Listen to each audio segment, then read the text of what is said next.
Koto penado eza défoité donc surtout koto donc toza na mbakana na minute 9h30 donc misusu bango yoyo donc bango yoyo peno somona neta nde bazo beta bango donc toza na 9h30 donc ozomona ndenge bazo beta donc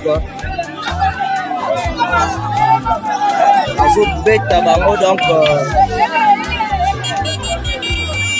amobono bao bauti kosa bango na tongo awa bango wana nde beta bango donc alozwa nkuba bango wana bakimisi bango na moto toza na mbakana na minisi omona bajene ndenge wana bauti okanga bamobono mosusu kuna patrie donc mosusu kuna patrie donc ezosala mawa patrie ezosala mawa donc na ndenge moyo osala balandi ya maillot du nord de Bundesliga toye lisusu mpona kopasola mpoke na biso. Alors suivez après on va nakatana pokea kalma bengi na konanza tapika na mathématique impossible n'existe pas et vous voyez na tobokaka poisson bato baye batondi tanganike na toboka nako nakatala kamata kalma bengi yes ona kismai na toboka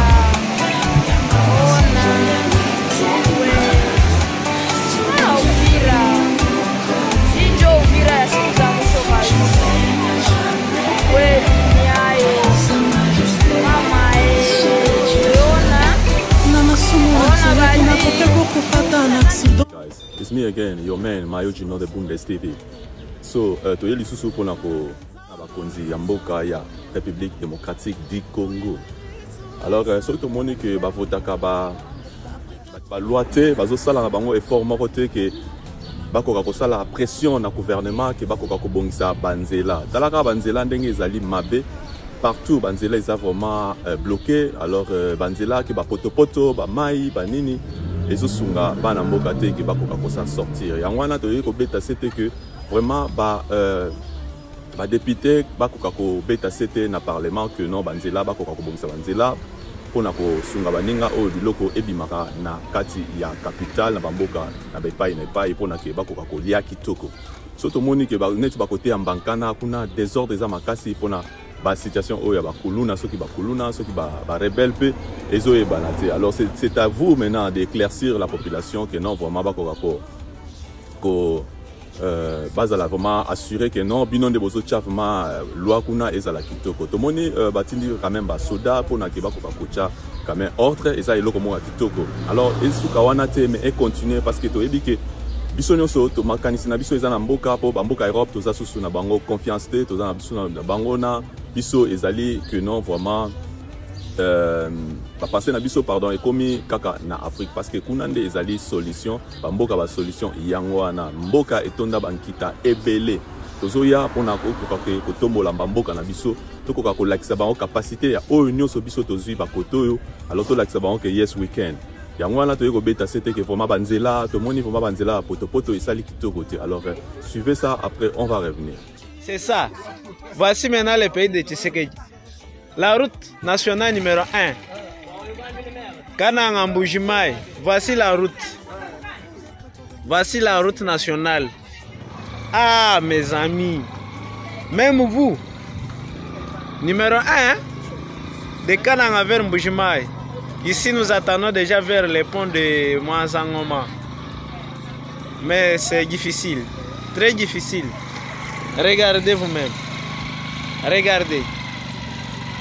Regardez mes chers frères, mes chers Congolais, mes chers patriotes. On viendra avec quel discours? Que ce soit nos députés provinciaux, nos députés nationaux, ils viendront encore avec quel discours? Quel discours qu'ils vont encore nous dire? pour le mandat de 2023. Avec ça, mes chers Congolais, regardez. Papa, discours qu'il y a beaucoup de députés nationaux, de députés provinciaux. Oui, papa. Oui. Bagabalo. Mona vraiment banzela catastrophique vraiment banzela ya boye koyi kozala te alors que biloko muso koyi kozanga mais banzela eza vraiment priorité makasi pona que population akoka kobimisa ba biloko na bango tala kaka transport ezate bazotinda ba moto vraiment ezolekana ekozolekana combien de sacs ya fufu pour que batu balia wana mboka aneza ke il faut ba métro il faut ba train il faut ba bus il faut ba transport vraiment que transport ya makasi ke ya minene pona ke biloko ekota epai na epai wana ke nzala ekozala lisusu te mais oyo bozosala wana ke obongisi boche mabele et après 2 jours 3 jours et baby lisusu eza bozosala eloko te alors vraiment obeta c'était bino pe ba député bozosala na bino eloko te alors yango to préférer que cette fois-ci ezala ba député ata ba jeune pona ke ba jeune basi batimbi ba jeune basi batimbeli bino ke boza bato kaka ya mabumo soki bafuti bino mbongo babakisi bino salaire alors bozosala eloko moko te alors tolingaki ba jeune bakota bota la capacité ba jeune o biso tozoya a lire biso tozoya nango soki boko zala ndenge nini po boyebi ke bino bokomi batata mikolo bokomi vraiment ba bosili déjà souffle alors botika souffle asike yana ba mama volcan ozo yana ba mama volcan yana ba mayo chino de Bundesliga ezo yana ba bandeko ebele alors wana nde bino mo bomona ke non vraiment bano bakana ki vraiment bana poto ebele balingi bakita mboka siko bino nde banzela na bino ya boye bon bakarde batu bakoya nango bakopusa bakosala transport ndenge nini na banzela ekufa boye vraiment eza kitoko te alors vraiment tozobeta sete ke bokoka kofongola misu bokoka kotelemela batu oyo balingi koyiba mingi balingi kosala banzela te balingi eza nango kaka mbongo ya mboka bobimisi na kesa leta ofuti ba entreprise ya minene ezali nango na monde entier bakoki kosala nzela ekozala eloko moko ya kitoko alors ezalaki ka vite fait moko message tolingaki topesa bino vraiment alors nzambe a pambola bino alors tous ensemble que le Seigneur protège la RDC et toute l'Afrique. Merci, on est là. I love you, bye.